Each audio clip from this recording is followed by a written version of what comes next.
Meus irmãos, abramos nossas Bíblias no livro de Deuteronômio.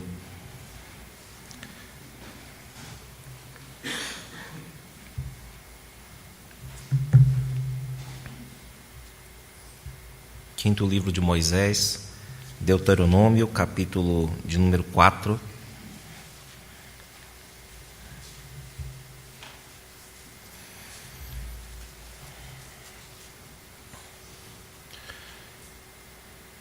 E ouçamos a leitura que vai do versículo 15 ao 20.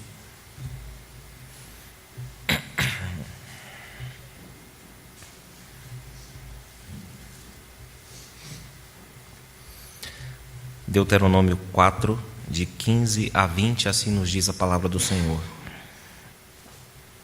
Guardai, pois, cuidadosamente a vossa alma, pois aparência nenhuma vistes no dia em que o Senhor, vosso Deus, vos falou em Horebe, no meio do fogo, para que não vos corrompais e vos façais alguma imagem esculpida na forma de ídolo, semelhança de homem ou de mulher, semelhança de algum animal que há na terra, semelhança de algum volátil que voa pelos céus, semelhança de algum animal que rasteja sobre a terra, semelhança de algum peixe que há nas águas debaixo da terra.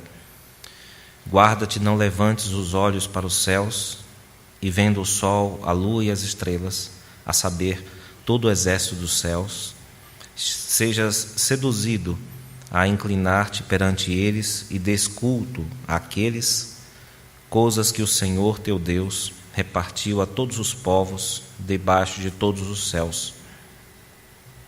Mas o Senhor vos tomou e vos tirou da fornalha de ferro do Egito, para que lhe sejais povo de herança, como hoje se vê. Amém. Esse, meus irmãos, é um conselho da palavra do Senhor para a saúde da alma do seu povo, neste sermão de Moisés sobre o segundo mandamento, sobre a proibição de se fazer qualquer tipo de ícone, de representação visual de Deus. Esse sermão vai dos versículos de 9 a 31, nós já vimos algumas partes dele, vamos continuar vendo, e é sobre isso, basicamente, que esse texto trata, sobre a questão dos ídolos.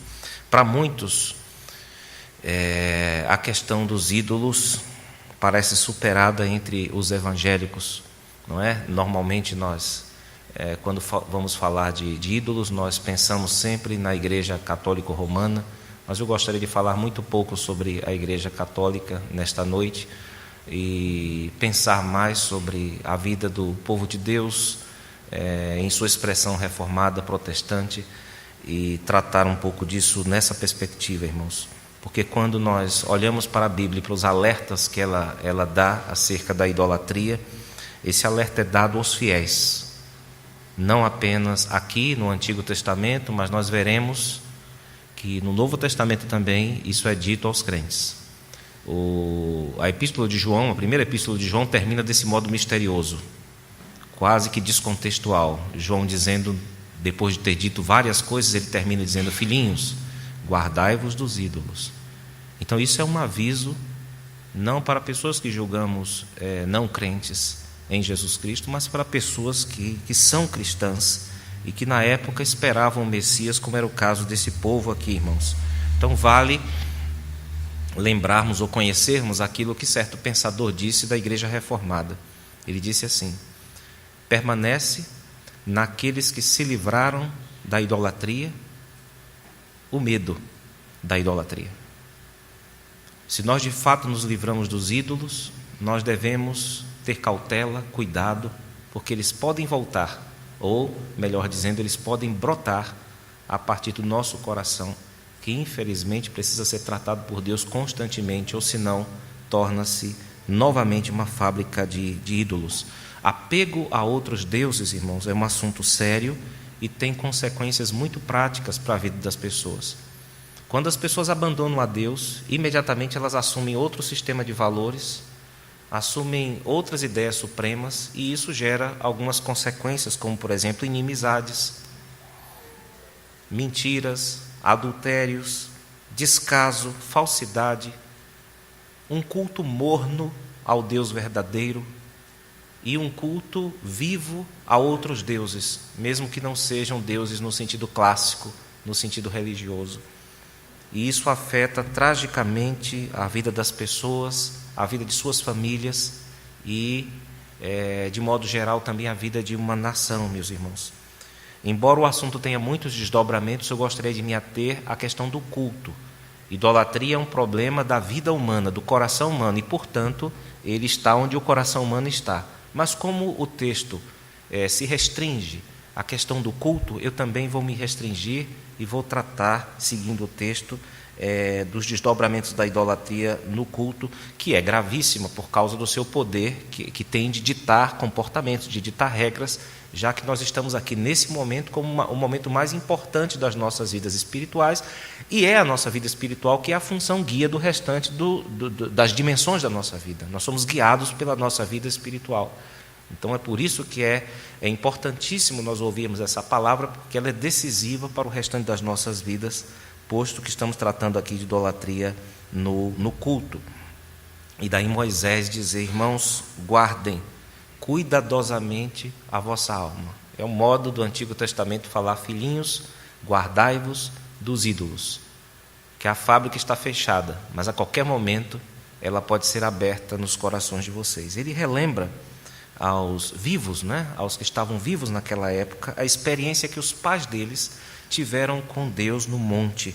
Aquela foi uma noite de grande terror para o povo. Hebreus diz que também Moisés sentiu muito medo naquele dia, um dia em que apareceu no monte fumegando, muito fogo, muitas nuvens, muita treva, muita escuridão, e ninguém via nada. Criava-se apenas uma expectativa: o que é que vai sair do meio desse fumo, no meio dessa fumaça? E não saía nada. E no final saiu apenas uma voz, falando coisas que o povo de Deus precisava guardar no coração. E depois disso, isso foi registrado em tábuas e foi entregue ao profeta de Deus, Moisés. E nesse episódio fundamental do encontro de Deus com o povo no monte que fumegava, desse encontro fundamental, Moisés estabelece aqui princípios para o culto sob a direção desse mesmo Deus, um padrão para o culto. E o padrão para o culto é o seguinte: o culto é um encontro entre o povo de Deus, entre os fiéis, e um Deus invisível, que fala com o povo por meio da sua voz, que pode ecoar por um profeta, por um sacerdote, e ele faz isso e quer que isso seja testado, provado, a palavra do profeta seja provada por aquilo que ele deixou escrito, por aquilo que ele mandou registrar. Então nós temos a fala e a escrita, mas nós não temos nada num culto verdadeiro, nada que se possa chamar de visível, como referência de uma relação, de uma conversa, de uma audição da parte de Deus, irmãos. Aquele que despreza esse princípio, de acordo com o versículo 16, atrai corrupção para a sua alma, porque vai se relacionar com alguma coisa inferior a Deus, criada, boa, mas em termos de culto, corruptora, se for Deus trocado por ela, irmãos. A seguir, para deixar clara a sua instrução, Moisés passa a dar alguns exemplos de objetos de culto que são proibidos, como meios de se chegar a Deus ou de se buscar um relacionamento com Deus. Usando a linguagem de Paulo, quando as pessoas fazem uso ou se correspondem com Deus por meio de ídolos, ou tentam fazer isso, elas estão dando provas de ingratidão. Para Moisés, no ensino de Moisés, quando uma pessoa busca algum tipo de substituto para Deus, para com ele se relacionar, ela corrompe a sua própria alma, porque ela inverte as hierarquias. Existe uma hierarquia na vida e Deus vem em primeiro lugar. Quando as pessoas invertem, põem alguma coisa no lugar de Deus, elas devem se preparar também para uma inversão que ocorrerá em sua alma, para dificuldades que elas vão enfrentar a partir do próprio coração corrompido, irmãos. A primeira proibição que Moisés estabelece aqui, como desdobramento daquela visão que o povo e ele mesmo teve no monte, é que nós devemos evitar prestar culto fazendo uso intermediário de uma imagem que seja igual à nossa. Vejam que o versículo 16 proíbe o culto em que esteja presente ícones ou imagens semelhantes a homem ou semelhante à mulher.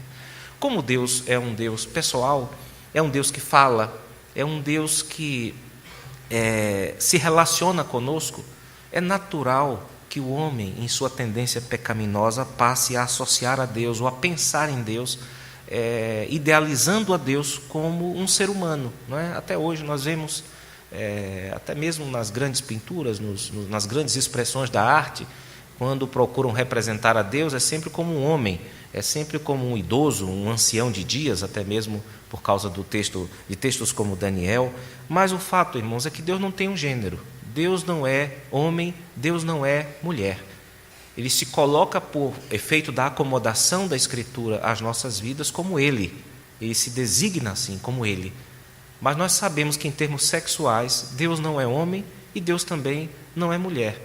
E, portanto, Deus não deve ser retratado nem como um e nem como outro.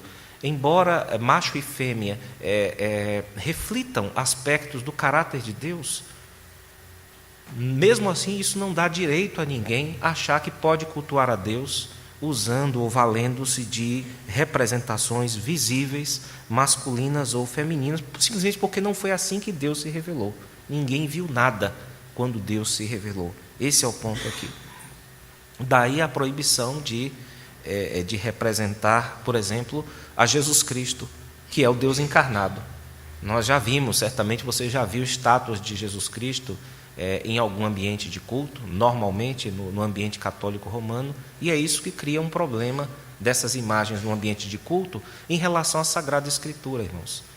Por mais que se use a linguagem, se você conversar com um católico culto, ele vai dizer para você: olha, meu filho, você está enganado, protestante. Na verdade, eu não cultuo a essas imagens. Eu presto a elas reverência, que é chamada de dulia, ou seja, a disposição de um escravo para servir alguém que ele julga superior. No caso da Virgem Maria, eu tenho a chamada hiperdulia, que é uma reverência ainda maior por ela, maior do que com o restante dos santos. E com Deus é que eu tenho a latria, ou a Deus é que eu adoro. Mas se você pergunta, e Jesus Cristo? E a imagem de Jesus Cristo, você faz o que com ela? É dulia, é hiperdulia, é latria?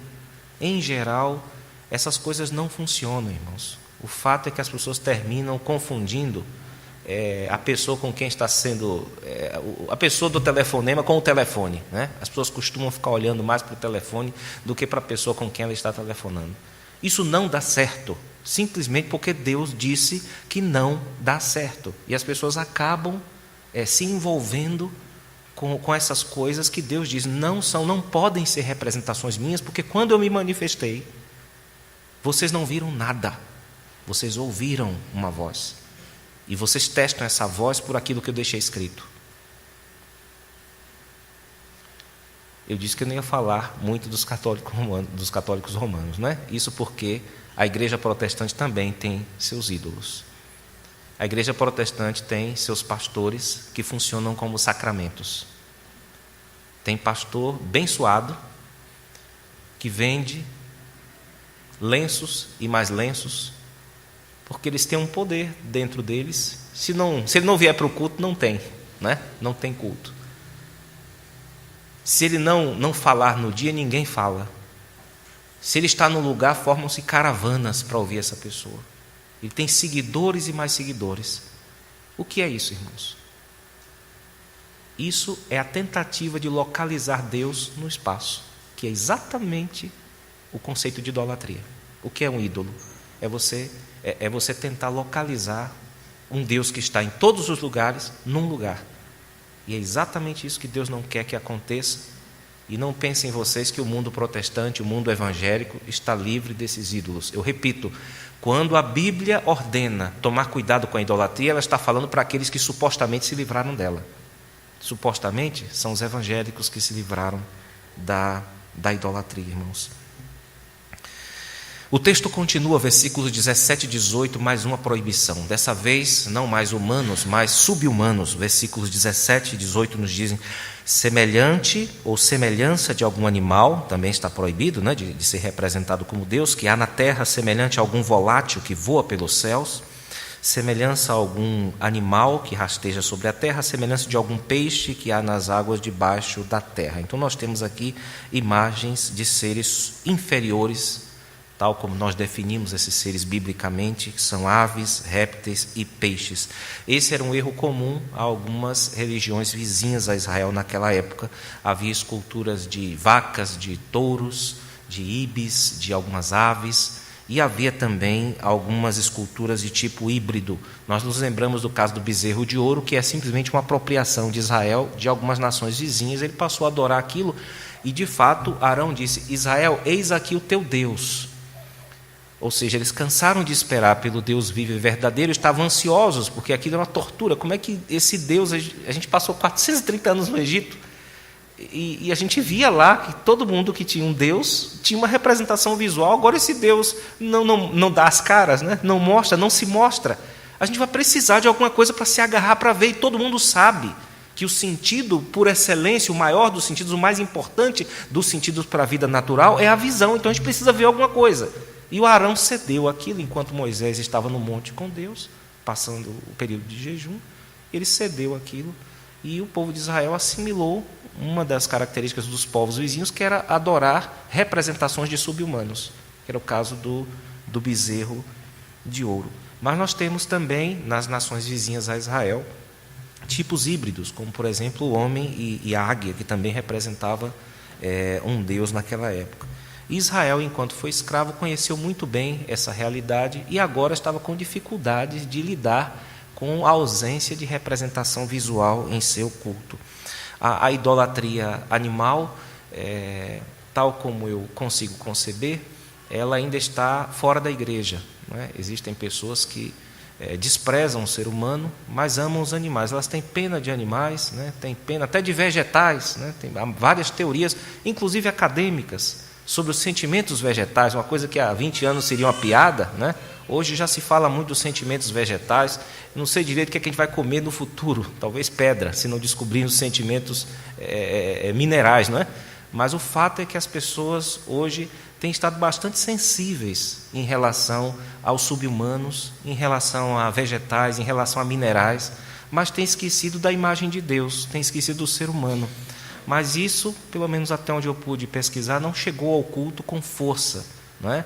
Essa ideia, e ainda nós não temos aqui, eu não conheço nenhum culto em que as pessoas tenham representações animais, pelo menos nenhum culto de tipo cristão, mesmo católico ou protestante.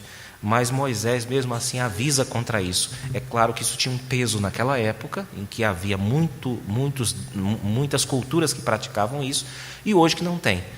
Mesmo assim, aqui nós usamos o Novo Testamento, né? Nós devemos estar atentos a isso também, porque o ser humano é, de fato, o coração dele uma fábrica de ídolos, irmãos. O versículo 19 nos traz uma terceira proibição, não mais de iguais, né? De representação de homem ou mulher, não mais representação de sub-humanos, mas o ídolo que é um ser superior em termos físicos, que é o caso do exército dos céus. Notem que Moisés disse: guarda-te, não levantes os olhos para os céus, e vendo o sol, a lua e as estrelas, a saber, todo o exército do céu, seja seduzido a inclinar-te perante eles e deis culto àqueles, coisas que o Senhor teu Deus repartiu a todos os povos debaixo de todos os céus. Todos os povos, virtualmente, em torno de Israel, praticavam o culto, eles louvavam os astros, eles olhavam para os céus e viam naquilo deuses, seres que decidiam o destino das pessoas, que ajudavam, que reprovavam, que colaboravam para a condução do destino humano entre aqueles povos, irmãos. E esse exemplo aqui de idolatria, ele é um pouco mais sutil do que os outros dois, porque os outros lidam com representações, no caso de homens ou de mulheres, no caso de animais ou no caso de híbridos. Mas nós temos historicamente a notícia de que quando as pessoas adoram a sol e a lua, normalmente elas não fazem imagens de sol e lua. Mesmo num grupo primitivo, por exemplo, índios antigos que adoravam o sol, eles não construíam imagens de sol, eles adoravam diretamente ao sol. Eles falavam diretamente a esses seres ou à lua para obter os seus favores. E essa não é exatamente uma atitude primitiva, quando nós observamos o princípio que opera por trás desse tipo de idolatria, irmãos. Em qualquer programa de TV que você assistir, que trate sobre animais selvagens, ou que trate sobre a vida na terra, ou que trate sobre os astros, vocês já repararam que a natureza é tratada como uma entidade autoconsciente e autodeterminada? Já perceberam isso? Eles vão falando o tempo inteiro, em geral a pegada é evolucionista, né? Eles vão falando daquilo, começam a conversar, a natureza sabiamente fez com que o leão fosse assim, ou sabiamente os astros vão se mexendo para cá e para lá, graças a isto ou aquilo, sempre excluindo a ideia de Deus, mas colocando um Deus substituto como aquele que essa força cega e impessoal, mas que de algum modo tem um propósito, e eles vão afirmando como que de fé em fé a ideia de um desígnio ou a ideia de um propósito sem uma força que possa se chamar de pessoal, a ponto de alguém conversar com ela. Em geral, descreve-se a natureza como sendo um ser pessoal, mas eu nunca vi nenhum cientista abrir um congresso de ciência com uma oração à Mãe Natureza. Mas eu não acho difícil que isso aconteça, porque simplesmente só falta o elemento pessoal. Vocês depois assistam qualquer um desses canais que tratem de animais, eu assisto muito, é um canal que eu vejo muita sinceridade, né? O canal dos animais, então eu tento ali aprender alguma coisa. Então a gente vai vendo, dá para notar realmente que as pessoas fazem uso da ideia de natureza como um ser, ou seja, natureza com N maiúsculo, não natureza como sinônimo da criação de Deus, que a Bíblia nem chama de natureza. A ideia de criação é melhor, porque ela supõe a ideia de um Criador. A ideia de natureza supõe uma espontaneidade que todo mundo sabe na prática que não existe. Porque se você deixar qualquer coisa à vontade, ela tende à desagregação. Então esse é um ponto importante, muito sutil aqui que Moisés coloca, é que nós não estamos lidando exatamente com representações, mas com a própria apresentação de algo superior, algo grandioso, que impressiona de fato, quando nós não temos um Deus que diga isso para nós. Eu criei isso, e eu coloco esses seres para presidir todos os povos, então eles me pertencem, eles dão glória a mim. E quando eu apareci para vocês, eu não apareci na forma de sol, nem na forma de lua. Então vocês me respeitem e apenas ouçam a minha voz. E confiram por aquilo que eu deixei escrito por meio do meu profeta. Então a ideia aqui é que nós não devemos colocar a criatura acima do Criador. Aqui não está excluído, vejam bem,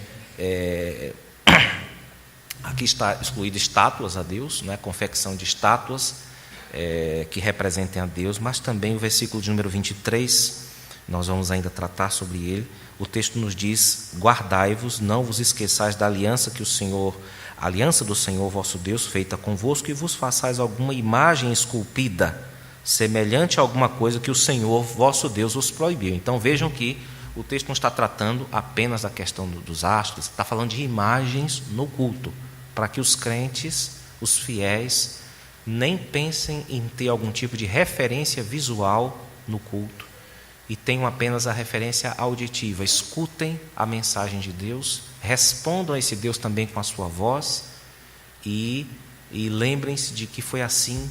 Com isso nós estamos seguindo o padrão divino. Eu já falei e vou falar de novo. Querer representar a Deus no espaço é o próprio conceito de idolatria. Querer localizar a Deus num ponto do espaço, é isso que significa ser idólatra. E essa inversão das hierarquias, ou seja, você cria uma ideia e Deus já tinha dado outra. Quando você faz isso, você está abandonando o padrão divino, está assumindo um outro padrão, e com isso você inverte as hierarquias e vai sofrer as consequências disso a partir da sua própria constituição. Porque há uma maldição que paira sobre os idólatras. Essa maldição está lá no Salmo de número 115, que se refere especificamente à adoração de ídolos de pedra, de gesso, de ouro, né? Tornem-se semelhantes a eles todos quanto os fazem, e semelhantes também a eles todos quanto os adoram. Então há uma maldição, que é a maldição da insensibilidade, porque um ídolo é alguém que não tem sensibilidade. Um ídolo é um ser de coração duro, por assim dizer. As pessoas que adoram representações visuais, que buscam nelas alcançar a Deus, elas só podem colher isso, e Moisés não quer isso. Moisés quer que o povo de Deus siga pelo caminho que é o mais difícil, que é o de se submeter a um Deus que ele não vê, mas que ele ouve, que ele consegue discernir a sua voz por meio dos seus profetas ou da sua fala direta, como foi o caso naquele tempo, irmãos. Então nós temos aqui nesse texto, meus irmãos, a glória de Deus, esse é o assunto do texto, e a conservação da nossa alma. Essas duas coisas são garantidas pela aplicação, pela obediência ao segundo mandamento. Deus não quer apenas que você o adore, mas Deus, como já disse certo puritano, ele ama advérbios. Estou me referindo aos advérbios de modo. Tem um jeito que Deus gosta e tem um jeito que Deus não gosta. Então não é só para adorar a Deus. Nós temos de saber que Deus exige ser adorado e adorado do modo correto, irmãos. E o modo correto de se adorar a Deus é com os ouvidos e com a voz, não é com os olhos. E é por isso que em nossa tradição de culto nós destacamos a pregação e a audição da palavra em vez de descrições visuais como meios de educação, os chamados ícones, como Bíblia visual, não é? Ou como ensino visual, para nós não cola, simplesmente porque nós procuramos seguir a palavra de Deus. A voz é que importa para nós e não estátuas ou pinturas. Esse é o principal meio de culto para nós, irmãos. E é por isso que em nossos locais de culto, esses locais de culto normalmente são vazios, pelo menos em relação a de outras igrejas, não é? Se vocês observarem em torno dessa igreja, vocês vão ver que tudo que existe aqui é funcional. Aquele ventilador ali não serve para você conversar com Deus. Ele funciona para refrescar a turma quando está calor. Os bancos também, tudo que está aí tem uma função. Tem algum tipo de ideia por trás que é muito prática. Os vitrais que nós temos aqui servem para iluminação. Eles têm um aspecto simbólico, sim, sobre o qual podemos falar mais à frente, porque ainda vamos tratar sobre idolatria. Mas, de modo geral, no culto protestante, nós temos muita funcionalidade. Mas isso não significa dizer que nós não temos simbolismo. Mas significa dizer que nosso simbolismo, os símbolos que nós temos dentro da nave do nosso templo, eles estão em sintonia com o revelado, estão em sintonia com a palavra de Deus. Vou dar 2 exemplos. Um deles eu já dei, mas eu preciso dele para dar o segundo que eu ainda não dei. É o local da mesa da comunhão. Vocês estão vendo isso aqui? Essa é a mesa da comunhão. É um padrão que nas igrejas protestantes reformadas, a mesa da comunhão fique abaixo do púlpito, como um sinal de subordinação. Porque a ceia não tem vida própria, mas só aquela que lhe confere a palavra. É por isso também que o conselho da igreja já solicitou para que no dia da ceia todos nós fiquemos juntos aqui, sobretudo para que vocês percebam que há uma conexão entre a palavra e o sacramento, que é uma conexão de causa e efeito. O sacramento é um desdobramento da palavra, é uma palavra visível. Quando você recebe o sacramento lá no fundo, você está lá servindo a Deus, cuidando de alguma criança ou cuidando do café, você recebe apenas o sacramento sem a palavra. Você não viu essa conexão. É verdade que você já conhece, mas é verdade também que você pode esquecer. E está ali fazendo café, estava até comendo um pedacinho de pão, de repente chega o pãozinho da ceia, você mistura talvez até com o outro pão que você vinha comendo. Então, por causa dessa subordinação, é que há aqui um elemento simbólico, que nem sempre é percebido, mas está presente. Você vai em qualquer igreja protestante, você vai ver esses 2 degraus, ou 3 ou 4, ou até lugares mais altos ainda, mas há claramente um destaque do púlpito, que representa a palavra de Deus, que simboliza a palavra de Deus em relação à mesa da comunhão. Dificilmente você vai ver uma mesa de comunhão e um púlpito embaixo. Você não vai ver isso. Isso é um traço simbólico das igrejas protestantes. Como modo de dizer isso, olhe, para nós o principal é a voz. É a voz. O restante é desdobramento. Bendito, maravilhoso de Deus, mas é desdobramento. No princípio é o verbo. É Deus falando conosco. Uma outra imagem, um outro símbolo que eu não tinha ainda tratado com os irmãos é a galeria. Essa daí, que é um elemento também constituinte das igrejas reformadas, tradicional das igrejas reformadas. Normalmente as igrejas, elas ou eram apropriações de igrejas antigas, ou então quando se construía, seguia esse padrão. a palavra de Deus tinha que ser escutada. Normalmente as galerias tomavam esse pedaço, e esse pedaço também, as igrejas eram menores do que essa aqui, então as pessoas tinham que ficar o mais próximas possível da pregação da palavra. Só que na época não tinha um microfone desse aqui, não é? Potente, não tinha isso. As pessoas precisavam ficar próximas para ouvir o ministro pregar. Então, normalmente os púlpitos eram mais altos e havia uma espécie de toldo, uma placa que eles colocavam em cima para que a voz do ministro reverberasse e todo mundo conseguisse escutar o máximo possível. Algumas vezes, é claro, a igreja caiu em uma espécie de idolatria, porque essa parte foi usada para pessoas importantes se sentarem, governadores, prefeitos, etc, etc. Aí já descaiu para a idolatria. Mas o fato é que, idealmente, ela foi criada para que as pessoas tivessem acesso à palavra de Deus e não ficassem apenas o pastor falando aqui e o outro escutando lá no fundão, enquanto que aqui para cima eles conseguiam ter acesso mais à palavra de Deus, irmãos. Então vejam que, até mesmo no simbolismo, nós temos a funcionalidade ligada ainda à palavra de Deus. É para que as pessoas lá do fundo que não estavam escutando a voz dos pastores. E para vocês terem ideia, os pastores antigos, eles eram selecionados pela potência da voz.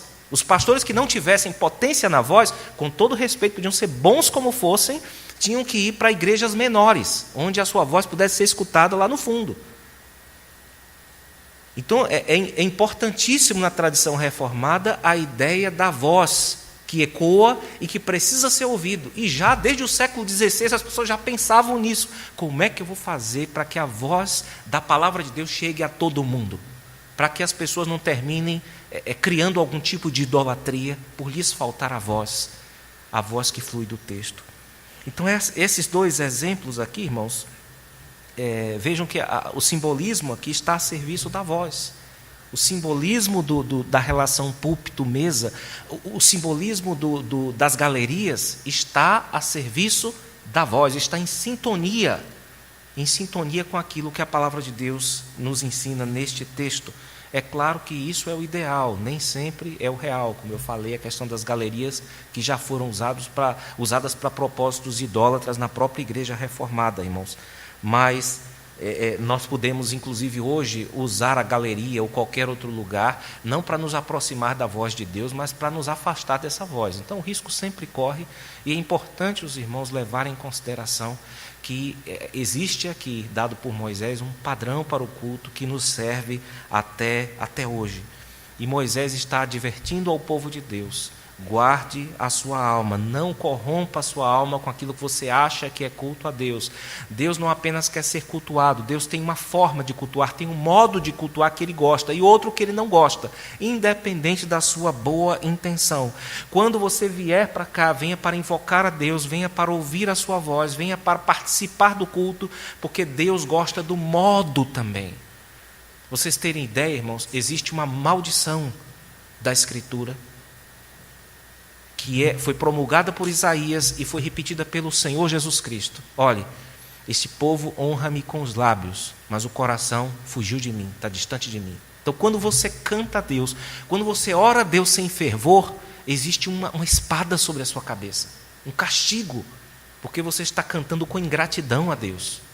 Vocês terem ideia do peso dessas palavras, da gravidade e do como Deus valoriza os modos. Deus não valoriza apenas o fato de que você está ali visualmente cultuando, mas Deus se importa com as intenções do coração. Deus se importa com o seu entendimento. Deus se importa com os seus horários. Deus se importa em você chegar no culto na hora certa. Esse é um modo que agrada a Deus. Deus se importa quando você se agenda para o domingo no sábado. Deus gosta disso. Quando você começa a relaxar essas coisas, podem ter certeza que não existe relaxamento absoluto. Não existe relaxamento absoluto. Para alguma coisa você passou a ser zeloso. É sempre assim, irmãos. Assim como não existe timidez absoluta, né? O sujeito é todo timidozinho para umas coisas, mas tem outro que ele não é tímido. Assim também relaxamento, você é relaxado com umas coisas. Tem coisa que a pessoa não é. Tem gente que dorme no culto, mas se tiver um campeonato, sei lá, de videogame, a pessoa fica ligada 10 horas, 15 horas ali. Então a gente é relaxado para umas coisas, mas não é para outras. E a gente tem que perceber, prestar atenção nessas transições. Às vezes a pessoa está trocando de Deus e não está percebendo o que está acontecendo, irmãos. Não há, portanto, apatia total. Se você acha o culto da sua igreja chata, eu vou perguntar a você, qual é o culto que você não acha chato? Que culto você tem praticado que é legal para você, que te eleva como pessoa? Que realmente você diz, poxa, isso aqui é que vale a pena. Eu lembro bem da época em que o Renato Russo, famoso vocalista da banda de rock Legião Urbana, morreu, uma meninazinha dizendo isso do show dele, depois que saiu do show dele. Ela falou assim, se tivesse uma religião chamada Renato Russo, eu fazia parte dela. Deu para entender? Isso é religião. É aquilo que apaixona o seu coração. Isso é Deus. É o padrão, é o valor que você coloca acima de todas as outras coisas. Se você não coloca Deus acima de todas as outras coisas, você já está idolatrando, você já está praticando algum tipo de idolatria.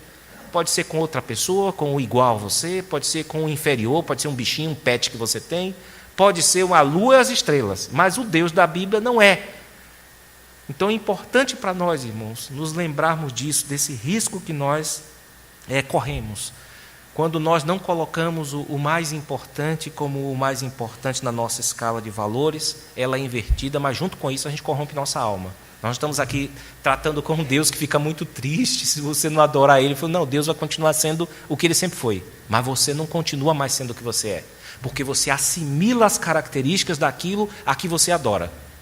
Você vai se tornar semelhante àquilo que você adorar. Aquilo que você colocar em primeiro lugar, você vai absorver as características daquilo. E como Deus disse que é melhor adorar a Ele, e Ele conhece a nossa estrutura, os irmãos devem se preparar para coisas muito ruins acontecendo no próprio coração de vocês, que vai se desdobrar naturalmente para o restante da vida. Essa mensagem não pode ser pessimista, porque isso é um alerta. Alerta significa a possibilidade de mudança, irmãos. A possibilidade de nós repensarmos a escala de valores, porque, por natureza, todo ser humano hierarquiza. Você tem algo que você põe em primeiro lugar na sua vida, e isso se desdobra nos seus atos, nas suas palavras, nos seus pensamentos, nos seus anseios, nas suas emoções, em tudo que você faz e aquilo está envolvido. Então é importante nós sempre olharmos para o nosso coração e pedirmos a Deus iluminação para saber se de fato nós temos servido a Ele de coração.